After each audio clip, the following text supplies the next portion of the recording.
not on the sidelines. DL Akiem Hicks likes to criticize the Bears tweet. Minneapolis is Bears defensive lineman Akiem Hicks didn't travel for the season finale, but he was following along on social media and liking, if you're the Bears, all the wrong thing. Hicks clicked like on tweets that detailed what receiver Darnell Mooney had to say about the Bears' offensive struggles. "I don't call the plays," Mooney said, and another with a meme that asked, "Why won't you run the ball?" Perhaps more damning was that he liked a tweet sent during the game that said, "The Bears should be leading this game comfortably. They're now losing." Hicks' tenure with the Bears is likely over. He has talked all season about coming to terms with the fact that the team wouldn't give him a contract extension after his deal expired at the end of the season. Related, Matt Nagy upbeat about his future, and Bears 31-17 loss to Vikings should be final blow for coach Matt Nagy. GM Ryan Pace. His time in Chicago ended in ugly fashion. The Athletic reported that Hicks argued with position coach Chris Rumph last week,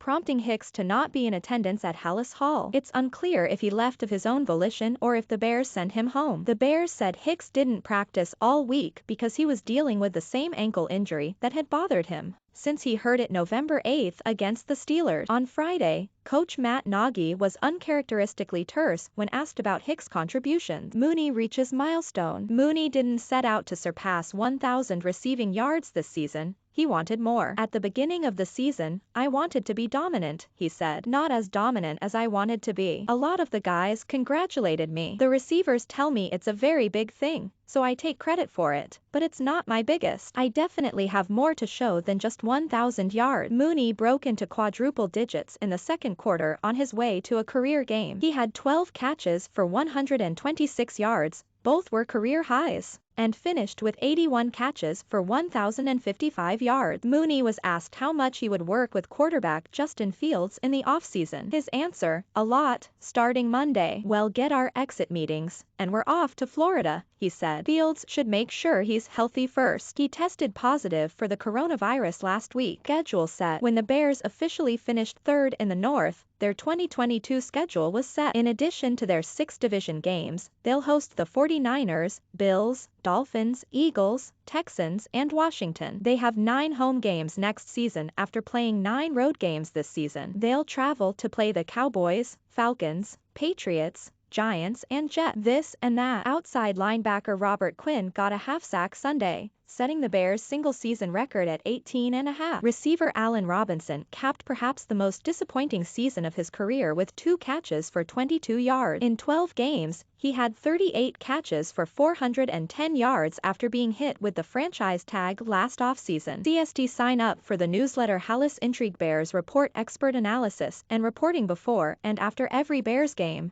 from the journalists who cover the monsters of the Midway best. Thanks for signing up. Check your inbox for a welcome email. By signing up, you agree to our privacy notice and European users agree to the data transfer policy. Subscribe.